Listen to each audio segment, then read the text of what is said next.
જય માતાજી બધાઈને. અને આતે જ આપણે બપોરે બ્લોગ ચાલુ કર્યો હે અને બપોરનું વાતાવરણ કંઈક એવું છે તો તમે જોઈ શકો છો. મસ્ત મજાનું એવું વાતાવરણ છે અને અહીંયા જો ગાય ચરવા આવી છે અને આમ ભૂંડણા પણ આવ્યા છે એ તમે જોઈ શકો છો. અને આવો કંઈક નજારો છે તમે એ પણ જોઈ શકો છો. મસ્ત મિત્રો તમે જોઈ શકો છો અહીં અલગ અલગ પ્રકારની ગાયો આવે છે અને બીજા નંબરમાં કે ભૂંડણા આવે છે તો તમે જો આપણે હોનનું હોતું એને કાદવ કિચડમાં જ બહુ મજા આવે એટલે કાદવમાં જ છે.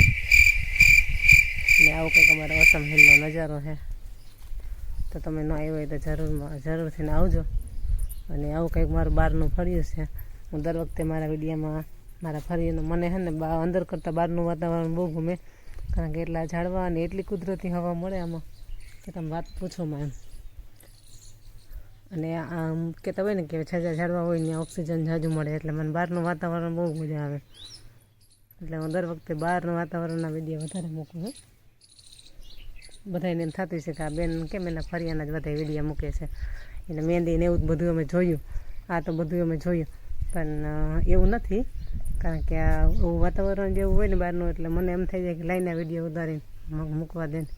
કારણ કે અમારે અહીંયા ઓસમ હિલ છે ને એમ કચ્છ ઉપર ચડે એટલે મસ્ત એવો ઓસમ હિલ દેખાય, એટલે વધારે હું ઓસમ હિલના વિડીયો વધારે મૂકતી હોઉં.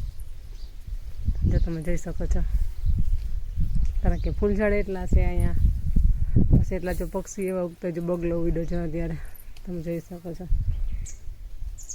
ચકલા અને બગલા, કારણ કે જાત જાતના પક્ષી અહીંયા આવે એટલે પતંગિયા સહિત છે તમે એ પણ જોઈ શકો છો. પતંગિયું ઉડે એટલે ટોટલી પ્રાણી પક્ષીથી માંડીને પ્રાણી સુધીને ટોટલું બધું અહીંયા અમારા ઘરે જોવા મળે. અમારે છે ને પ્રાણી સંગ્રહાલય જોવાની જરૂર નથી પડતી, કારણ કે ટોટલી વસ્તુ દીપડા સહિત અમારે અહીંયા જોવા જડે. રાતે આ બાજુ દીપડા પણ આવી હે એટલે મને એમ થાય કે લઈ જરી વિડીયો ઉતારી અને બધાને શેર કરો. કહેવાય છે ને કે બહારની હવા અને ઝાડવાવાળું હોય ને એને ઓક્સિજન સારું એવું મળે અને બહારનું વાતાવરણ બહુ સારું હોય, એટલે વધારે પડતા છે ને હું બહારના વિડીયો છે મૂકતી હોઉં. કારણ કે બહારનું વાતાવરણ જેવું હોય ને એટલે એમ થાય કે ના કંઈક વિડીયો બનાવ્યા જેવો છે, એટલે હું અને વધારે પડતા જો ઝાડવાના અહીંયા પાછળ મારી પાછળ તમે જોઈ શકો છો ત્યાં લીંબુડીનું ઝાડવું છે, અને અહીંયા તમે મારી પાસે જોઈ શકો છો બીલીનું ઝાડવું છે. કારણ કે લીંબુડી ને બીલી બીજા પ્લસમાં કે મહેંદી છે, પછી અડુસી છે, પછી છે કે કણિયાલ છે, અલગ અલગ જાતના આપણા ઘરે ઝાડવા પણ વાવેલા છે.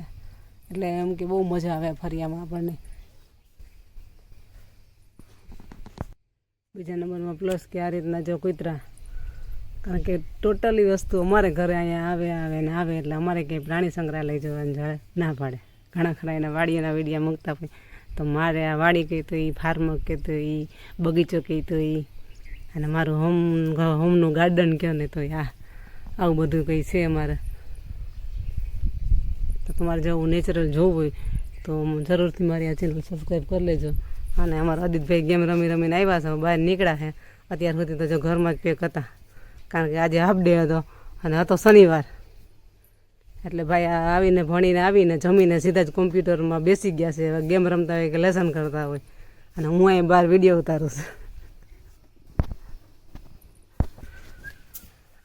જોજે જોજે. જો અમારે છે ને આદિતભાઈ એને કૂતરા બહુ ગમે. આના ગલુડિયા છે મોટા મોટા થઈ ગયા છે.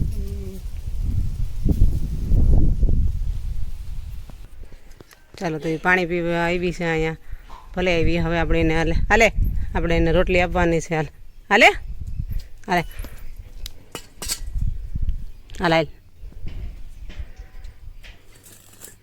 તો ઊંઘીને વહી જાય. હાથોડીને ભાઈ છે તો ખાહે, નકર ઊંઘીને વહી જાય. કારણ કે એના ગલુડિયા ધાવે છે એટલે લગભગ તો ખાઈ તો લે હે.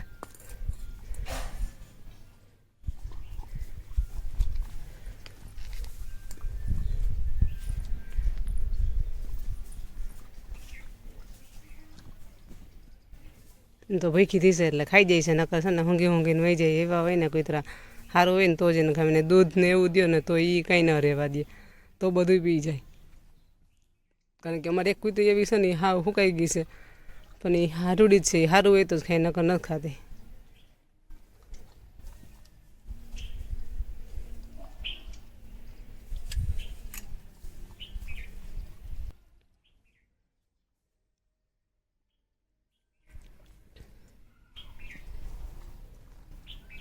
આવું કંઈક છે જો.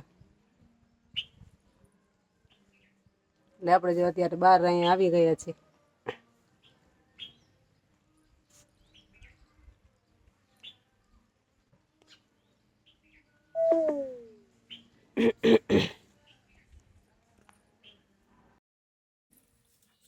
હા લઈ લે.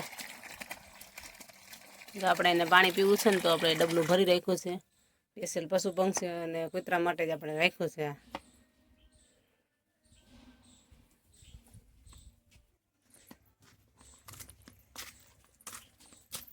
શું જઈ છે? કઈ જઈ છે તારે? શું જતું? લાલુ લાલુ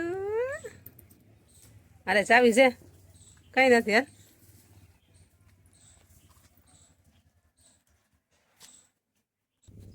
ચલો મિત્રો, તો તમે મારી જોડે જોડાયેલા રહેજો. હું આજે તમને દંગો બતાવું ભૂંડણાનો. જો આરામથી અને હોતા હે તો દેખાતા હોય ને તો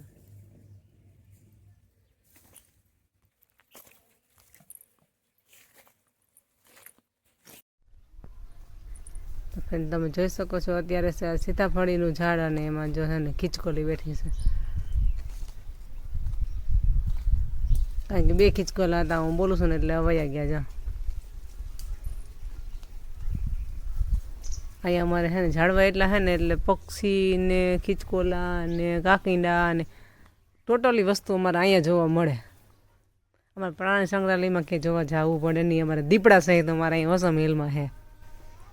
દીપડાઈ પણ અમે જોયેલા છે, સસલા જોયેલા છે, સુવડ જોયેલા છે, ભૂંડણા જોયેલા છે. કારણ કે આ બધી વસ્તુ અમારે અહીંયા જોવા મળે. કારણ કે અમારો ઓસમ હિલ જ એવો છે એટલે અમારે કંઈ પ્રાણી સંગ્રહાલય જોવા જવાની જરૂર ન પડે. તમે જોઈ શકો છો આ ભૂંડણા જો કાદવમાં જ હોય ને, જેને કાદવનું બહુ ગમે છે. કાદવમાં આવી રીતના હાવ આ કાદવમાં જ પડ્યા હોય ભૂંડણા.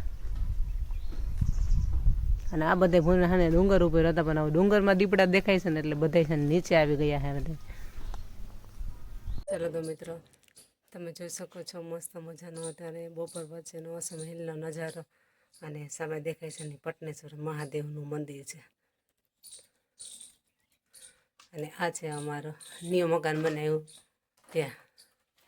આ તમે જોયું જ હશે. આ રીતના જારી કરી છે આડી દીધી.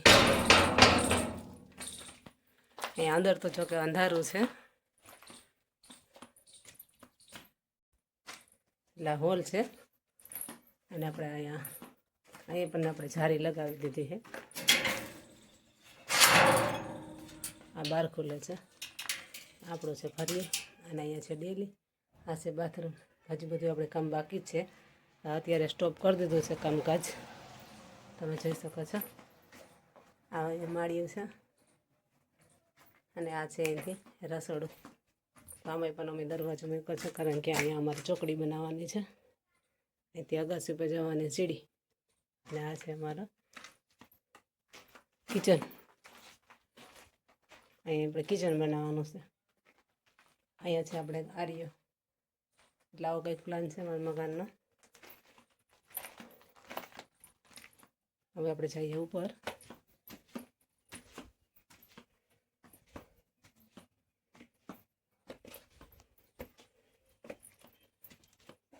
તો અહીંયા સીડી આપણી સ્ટોપ થઈ ગઈ.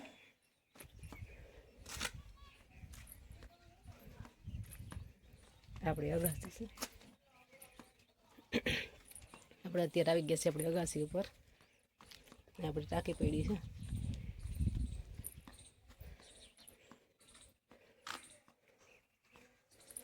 આવું કંઈક નજારો હે.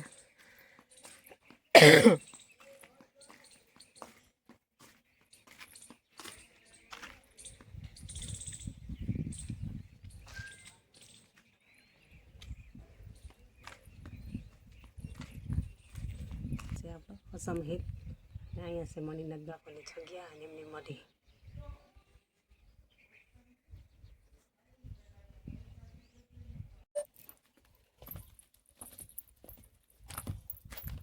આવડા છે અમારા ઓસમ હિલ. જાય સુવર કહેવાય કે ભૂંડણા કહેવાય, તમે જોઈ શકો.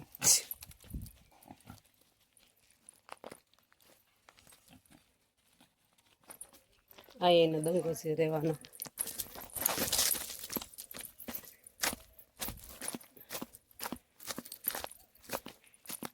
માતાજી અહીં ખડખાઈ